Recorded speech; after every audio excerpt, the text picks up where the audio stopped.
وأحسن منك لم تر قط عيني وأجمل منك لم تلد النساء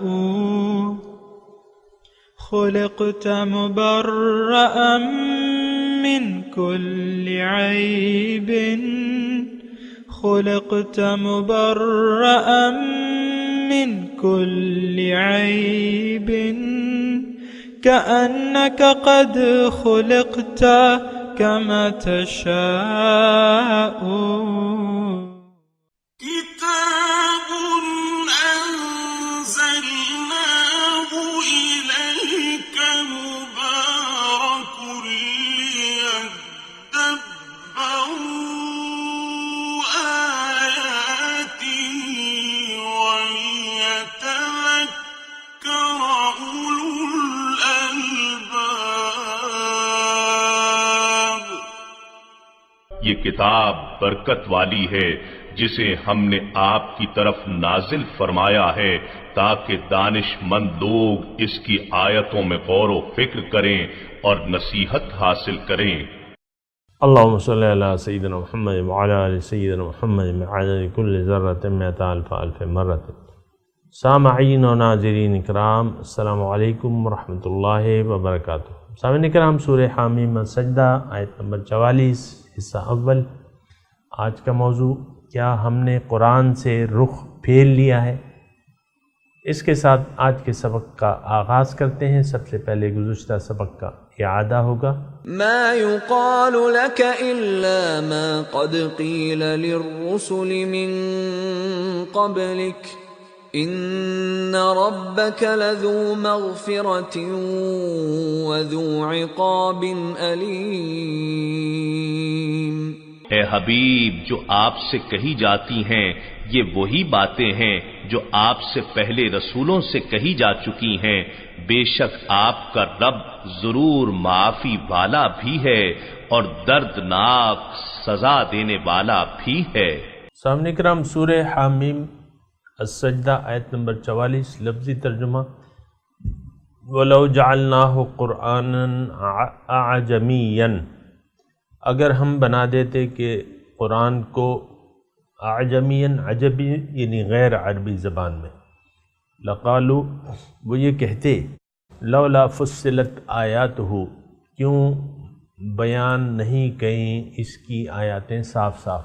لولا فصلت، صاف صاف کیوں نہیں بیان کی گئیں اس کی آیات۔ اعجمیٌ، کیا یہ اعجمیٌ، کیا یہ کتاب اعجمی ہے؟ وعربی، اور عربی رسول ہیں۔ قل هو للذین آمنوا ھدی، آپ کہہ دیجئے کہ یہ کتاب جو ہے ایمان والوں کے لیے ہدایت و شفا اور شفا ہے۔ والذین لا یؤمنون فی آذانہم وقر، اور جو اس پر یقین نہیں رکھتے ان کے کان بہرے ہیں۔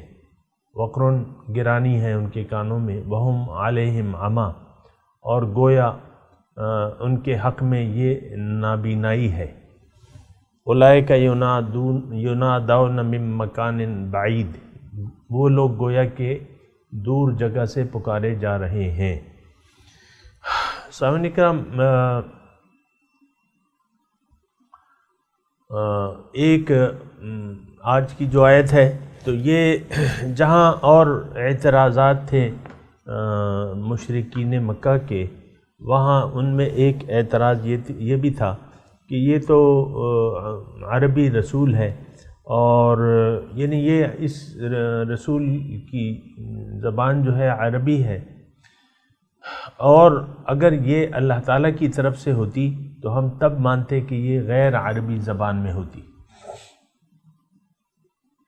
یا اعجمی کا وہ ہے لفظ استعمال ہوا ہے، اعجمی، عجم، عرب اور عجم، یہ نوٹ کر لیں، یہ دو اصطلاحات ہیں، عرب اور عجم، یعنی عرب کے سوا جو بھی ہیں تو وہ عجم ہیں، یعنی غیر عربی، اس کا مطلب غیر عربی۔ تو ان کا اعتراض یہ تھا کہ اگر یہ کسی عجمی زبان میں ہوتی تو ہم مان لیتے، ہمیں یقین آ جاتا کہ بھئی یہ رسول تو یہ زبان بول ہی نہیں سکتے اور یہ عجمی زبان میں ہے، اور واہ واہ بھئی کیا کہنے، ہم تب مانتے کہ یہ عجمی زبان میں ہوتی۔ تو خیر یہ تو ان کا اعتراض برائے اعتراض تھا۔ اللہ تعالیٰ اس کا یعنی جواب اس آیت میں دے رہے ہیں، وَلَوْ جَعَلْنَاهُ قُرْآنًا أَعْجَمِيًّا، اگر ہم اس قرآن کو غیر عربی زبان میں نازل فرما دیتے، جو کہ اللہ تعالیٰ کے لیے تو کوئی مشکل نہیں ہے، لَقَالُوا، تو اب وہ یہ کہتے، یعنی اس وقت پھر یہ اعتراض ہوتا، لولا فصلت آیاتہ، کہ اس کی آیاتیں صاف صاف کیوں نہیں بیان ہوئی ہیں، ہم تو عربی ہیں اور یہ عجمی زبان، ہم اس کو کیسے سمجھ سکتے ہیں، یعنی پھر اس وقت یہ اعتراض ہوتا۔ بہرحال اس کا جواب جو ہے نہیں دیا جا رہا۔ قل هو للذین آمنوا، اب اس کتاب کی جو حکمت ہے وہ بیان ہو رہی ہے، نزول کی حکمت، کہ یہ کتاب ہے کیا۔ اس میں تھوڑا مضمون ہے سامعین کرام سمجھنے کے لیے۔ قل هو للذین آمنوا ھدی، کہ جو یقین رکھنے والے ہیں ان کے لیے یہ ہدایت ہے۔ دیکھیں یقین کا جہاں بھی معنی آتا ہے وہ ایک یعنی اس کا ایک عام معنی یہ ہے یقین باللہ، یعنی اللہ پر یقین۔ جب اللہ پر یقین ہے جیسا کہ ہونا چاہیے، یا ہم کہتے ہیں نا آمنت باللہ کما ہوا باسمائہ و صفاتہ، ہم ایمان لائیں اللہ پہ نام اور اس کی صفات جیسے کہ اس کی صفات ہے۔ تو اس میں یہ ہے کہ للذین آمنوا ھدی، آپ ان کو کہہ دیجئے کہ یہ یقین رکھنے والوں کے لیے ہدایت ہے۔ یہ تھوڑا سا غور طلب مسئلہ ہے سامعین کرام، تھوڑا سا اگر آپ غور کریں۔ ہدایت کا مطلب، ہدایت وہ چیز ہوتی ہے جو آپ کو منزل تک پہنچا دے، منزل کا راستہ بتائے اور منزل تک پہنچا دے۔ اب منزل کیا ہے؟ اللہ ہماری منزل ہے۔ لا مقصود الا اللہ، اللہ کے سوا کوئی مقصد ہے ہی نہیں، اللہ ہی ہماری منزل ہے، اللہ ہی ہمارا مقصود حیات ہے۔ اب یہاں تھوڑا سا آپ غور کریں، للذین آمنوا، میں نے جیسے کہ آپ کو بتایا کہ ایمان والوں کا مطلب کیا ہے۔ ایمان مطلب یقین رکھنے والے، یقین اپنی مقصد پر یقین رکھنے والے۔ ہمارا مقصد زندگی کیا ہے؟ اللہ، تو اللہ ہمارا مقصد ہے۔ جو لوگ اللہ پہ یقین رکھنے والے ہیں کہ ہاں ہماری دنیا میں آنے کا مقصد اللہ ہے، یعنی اللہ کا قرب، اللہ کی معرفت، تو ان لوگوں کے لیے یہ مقصد تک پہنچانے کا ذریعہ ہے۔ وَشِفَاءٌ، اور اس میں شفا ہے۔ اور سامعین کرام قرآن شفا ہے۔ اب شفا تو بیماروں کے لیے ہوتی ہے، اور یقیناً انسان بیمار ہے، یہ بات نوٹ کر لیں سامعین کرام۔ جو بھی انسان ہے وہ ناقص ہے، اس کو کمال کی ضرورت ہے۔ وہ بیمار ہے، اس کو شفا کی ضرورت ہے۔ وہ اندھا ہے، اس کو روشنی کی ضرورت ہے۔ یہ مردہ ہے، اس کو زندگی کی ضرورت ہے۔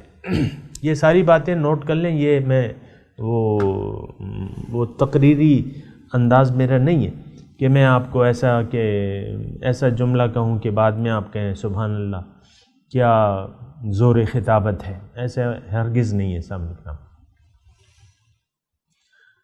آپ سے میں تعریف کا ہرگز طالب نہیں ہوں، لیکن ایک مقصد ضرور ہے کہ ہم قرآن کو سمجھیں۔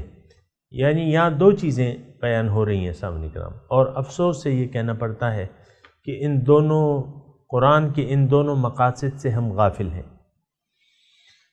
قرآن کو یعنی اللہ تو ہماری منزل ہی نہیں ہے، اللہ تعالی ہماری منزل ہی نہیں ہے۔ ہماری منزل قبلہ اور کعبہ تو دنیا بن چکی ہے۔ دنیا ہی کی کامیابی ہماری نظر میں کامیابی ٹھہرتی ہے، اور دنیا کی ناکامی ہماری نظر میں ناکامی ٹھہرتی ہے۔ دنیا کی کامیابی پہ ہم خوش ہو جاتے ہیں، یا اس کے نقصان پر ہم غمزدہ اور رنجیدہ ہو جاتے ہیں، جبکہ یہ دونوں چیزیں نہیں ہیں۔ دنیا کی آمد نہ تو خوشی کا باعث ہونی چاہیے، نہ اس کا نقصان کسی غم کا باعث ہونا چاہیے۔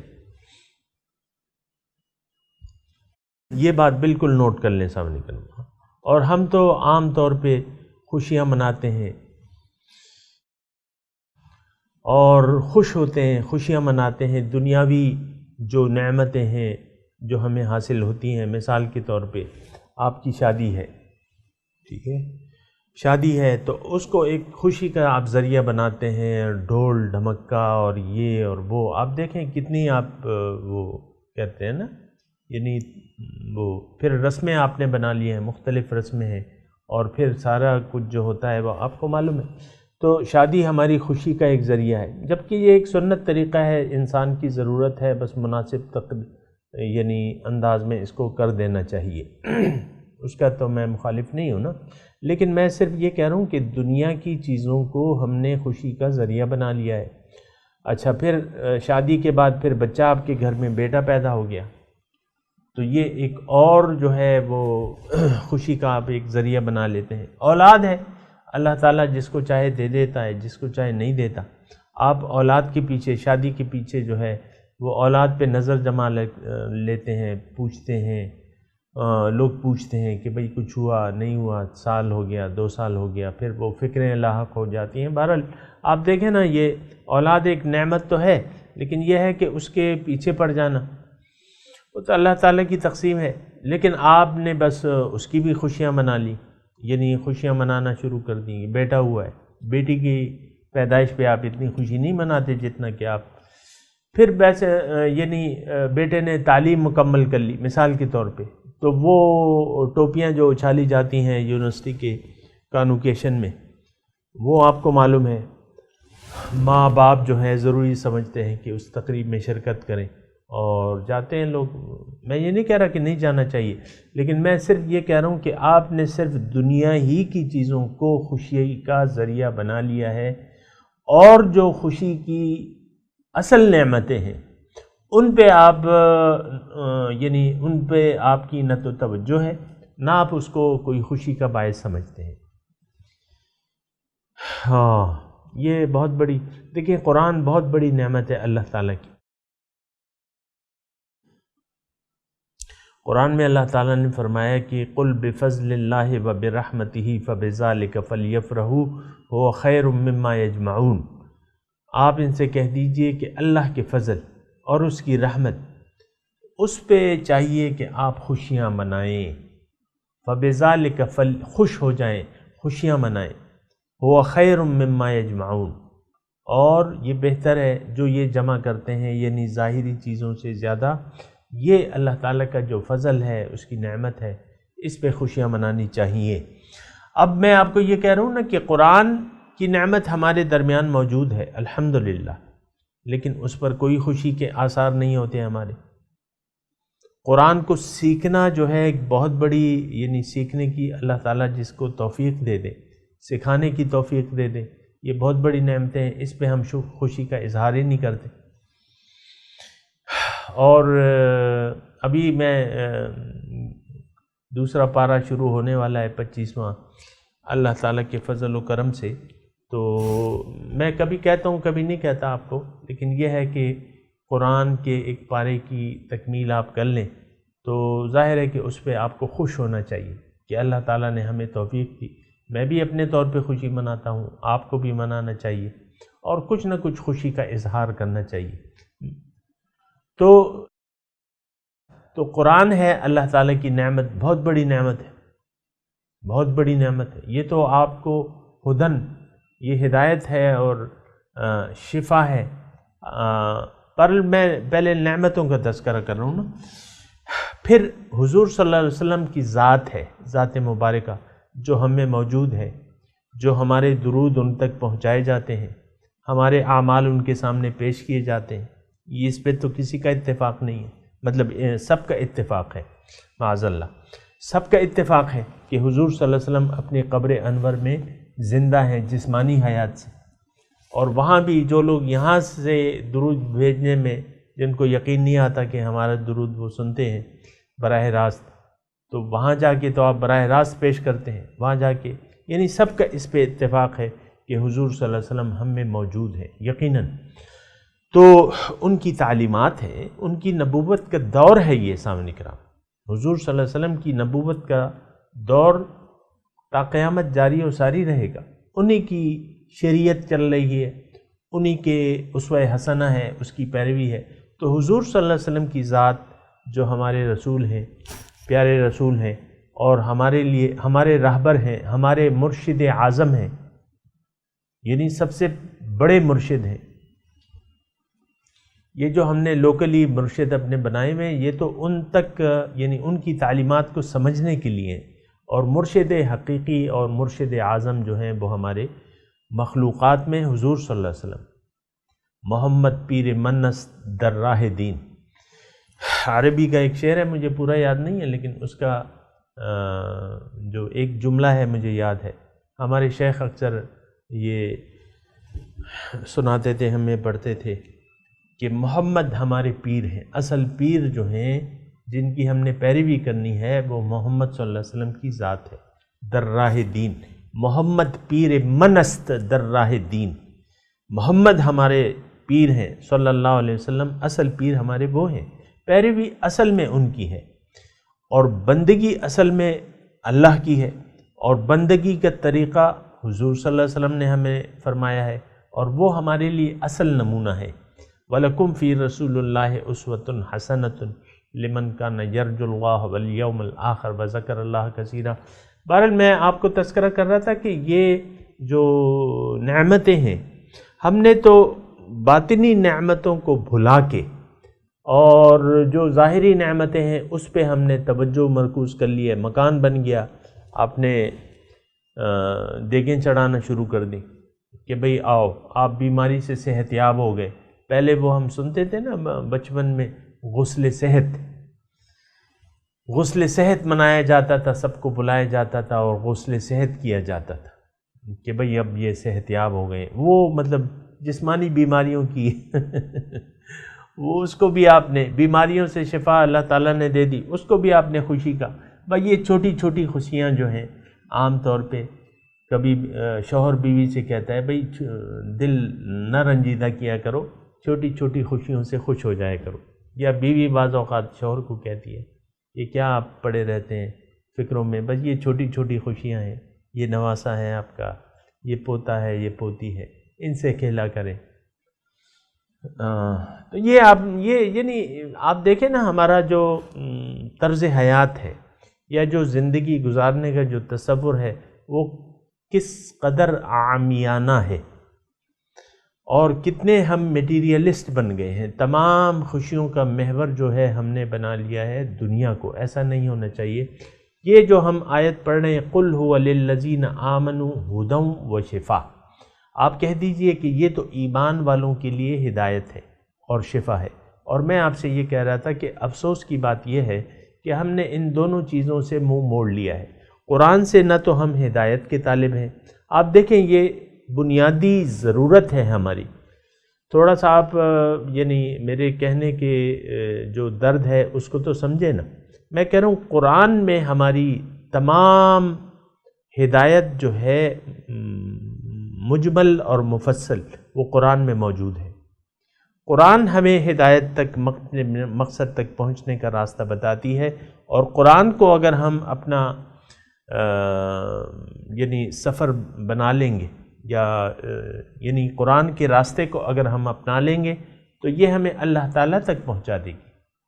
اور اللہ تعالیٰ نے پھر حکم بھی دیا ہے وَأَنَّ هَذَا صِرَاطِي مُسْتَقِيمًا فَاتَّبِعُوهُ وَلَا تَتَّبِعُوا السُّبُلَ، یہ جو میرا راستہ ہے اس کی پیروی کرو اور کسی اور راستے کی پیروی نہ کرنا۔ تو اللہ کا راستہ قرآن ہے سامنے کا، إِنَّ هَذَا الْقُرْآنَ يَهْدِي لِلَّتِي هِيَ أَقْوَمُ، قرآن وہ راستہ بتاتا ہے جو سب سے زیادہ سیدھا ہے۔ تو ہدن، میں صرف یہ عرض کرنے کی کوشش کر رہا ہوں کہ ہم نے قرآن کو ہدایت کا ذریعہ نہیں بنایا۔ ہم تو آپ دیکھیں کبھی کبھی آپ لیکچرز یہ جو نہ ان کے چہرے پہ سنت رسول ہے نہ قرآن کی روشنی ہے، بس وہ ان کو آپ اپنے لیکچرز میں بلا لیتے ہیں اور طالب علموں کے لیے آپ وہ ان کے لیے ارینجمنٹ کرتے ہیں کہ آئیں، کامیاب زندگی گزارنے کے طریقے، تو وہ اپنے طریقے سے لوگوں کو گائیڈ کرتے ہیں، لیکن وہ قرآنی راستہ تھوڑی ہوتا ہے۔ وہ تو بس ایک عام آدمی ہے جس کی باتوں میں باتیں ہیں اور باتیں ہی باتیں ہیں، باقی تو کوئی ایسی بات نہیں ہے۔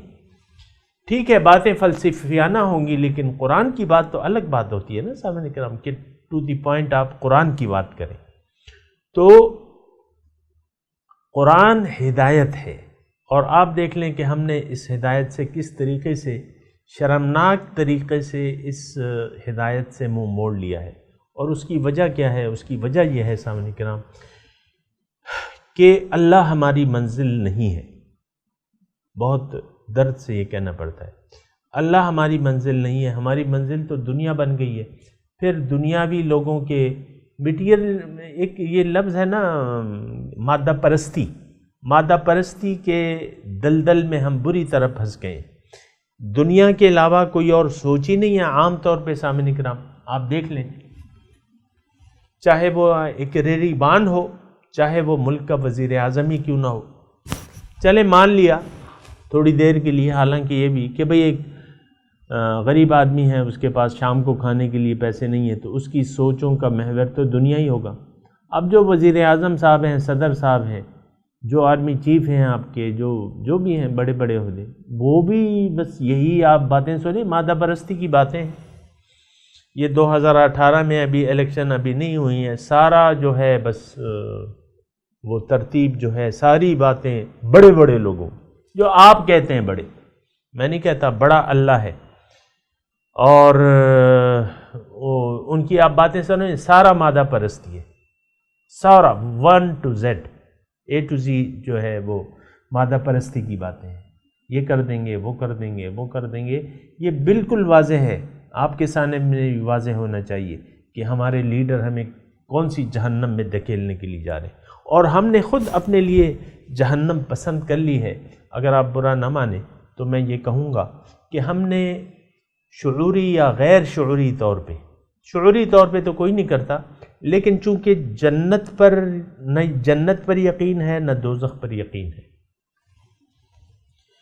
تو ہم نے غیر شعوری طور پہ اپنے لیے جہنم کا انتخاب کر لیا ہے۔ دیکھیں، مادہ پرستی، محض دنیا داری، دنیا کو مقصود بنا کے جینا، دنیا ہی کی سوچنا اور دنیا ہی کی فکر میں لگے رہنا، یہ جہنمی لوگوں کا راستہ ہے، یہ ان کا طریقہ ہے۔ ایسا نہیں ہونا چاہیے۔ اللہ ہماری منزل ہے، قرآن ہمارا راستہ ہے، قرآن ہمیں راستہ بتاتا ہے۔ حضور صلی اللہ علیہ وسلم کی ذات جو ہے ہمارے لیے مرشد اعظم ہے، اور یہاں پھر آپ نے لوکلی طور پہ بھی ایک مرشد کو دیکھنا ہوگا۔ میں ضرور یہ بات کہوں گا کہ اگر آپ کو دین کا علم نہیں ہے، لیکن اگر ہے بھی، پھر بھی آپ کو وابتغوا الیہ الوسیلۃ، ایک روحانی شخصیت آپ کو تلاش کرنا ہوگی جو آپ کو اللہ سے اور رسول سے واصل کر دے، جو اللہ تک، جو خدا رسیدہ ہو، اللہ والی شخصیت ہو۔ اور یہ میں نہیں کہہ رہا، یہ قرآن کا حکم ہے، وَاتَّبِعْ سَبِيلَ مَنْ أَنَابَ إِلَيَّ، تم اس شخص کے راستے کی پیروی کرو جو میری طرف رجوع کر چکا ہے۔ یا ایھا الذین آمنوا اتقوا اللہ وکونوا مع الصادقین، اے ایمان والو اللہ کا تقوی اختیار کرو اور سچے لوگوں کی معیت اختیار کر لو، کونوا مع الصادقین۔ تو یہ قل هو للذین آمنوا ہدن، آپ خاص طور پہ اس پہ غور کریں کہ یہ ہدایت ہے۔ ہم نے تو اس کو کتاب ناظرہ بنا دیا ہے، بس اللہ اللہ خیر صلی اللہ، ایسا نہیں ہے۔ قرآن صرف کتابیں یعنی پڑھنے کے لیے نہیں آئے کہ آپ کتاب اٹھا کے اس کی تلاوت شروع کر دیں۔ یہ تو نسخہ کیمیا ہے، یہ تو آپ کو پرہیز بھی بتاتا ہے، علاج بھی بتاتا ہے، آپ کو جو کرنا ہے وہ بھی بتاتا ہے، اور جو نہیں کرنا، جس سے رکنا ہے، وہ بھی آپ کو بتاتا ہے۔ اور پھر حکم دیتا ہے اللہ تعالیٰ کہ ما آتاکم الرسول فخذوہ وما نہاکم عنہ فانتہوا، جو تمہیں دے دیں رسول اس کو لے لو، جس سے روکیں اس کو اس سے رک جاؤ۔ تو بہرحال یہ ایک چیز جو ہے قل هو للذین آمنوا، یہ اس پہ میں زیادہ اصرار اس لیے کر رہا ہوں کہ یہ دونوں چیزیں ہم نے بھلا دی ہیں۔ تو اس میں ایک تو ہدایت ہے، اس آیت میں ہدی و شفا، اس میں شفا ہے۔ کیا مطلب؟ اس میں انسان بیمار ہے، سامنے کرم میں نے آپ کو ابتدا میں عرض کیا نا، انسان بیمار ہے، اس کو شفا کی ضرورت، انسان اندھا ہے پیدائشی طور پہ، اس کو روشنی کی ضرورت ہے، انسان مردہ ہے، اس کو زندگی کی ضرورت ہے۔ تو یہ یہاں شفا کا تذکرہ ہے۔ تو شفا، انسان بیمار ہے، میں نے آپ کو بتایا، انسان صحت یاب ہونے کے لیے آیا کہ مکمل صحت یاب ہو جائے۔ انسان ناقص ہے، یہ کمال حاصل کرنے کے لیے آیا ہے۔ تو یہ قرآن اس کا ذریعہ ہے۔ قرآن شفاء لما فی الصدور ہے، دوسری جگہ قرآن میں ہے، جو سینوں کے امراض ہیں۔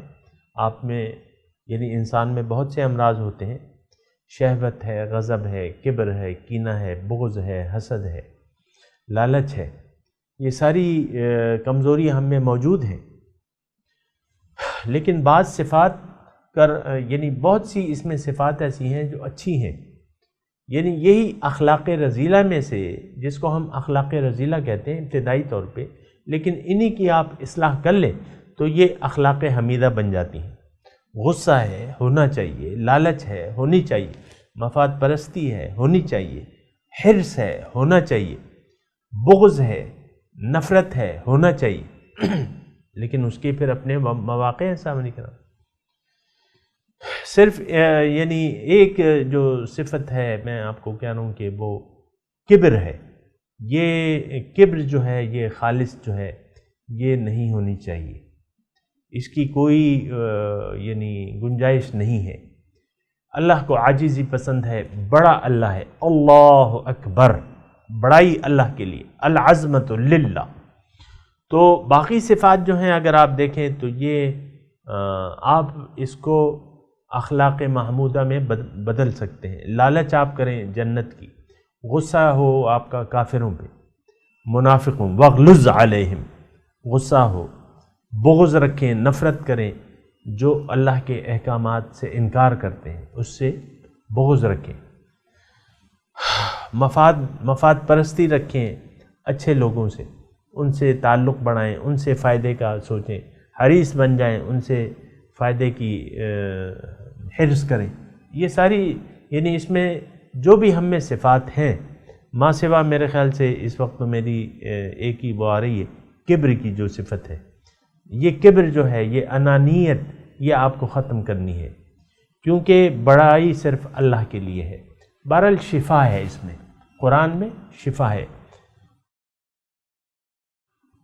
میں تلاوت کرتا ہوں، میرے ساتھ دہرائیے، اعوذ باللہ من الشیطان الرجیم، بسم اللہ الرحمن الرحیم، وَلَوْ جَعَلْنَاهُ قُرْآنًا أَعْجَمِيًّا لَقَالُوا لَوْلَا فُصِّلَتْ آيَاتُهُ أَأَعْجَمِيٌّ وَعَرَبِيٌّ قُلْ هُوَ لِلَّذِينَ آمَنُوا هُدًى وَشِفَاءٌ والذین لا یؤمنون فی آذانہم وقر وہم علیہم عمی اولئک ینادون من مکان بعید۔ ترجمہ سنا دیجیے۔ وَلَوْ جَعَلْنَاهُ قُرْآنًا أَعْجَمِيًّا لَقَالُوا لَوْلَا فُصِّلَتْ آيَاتُهُ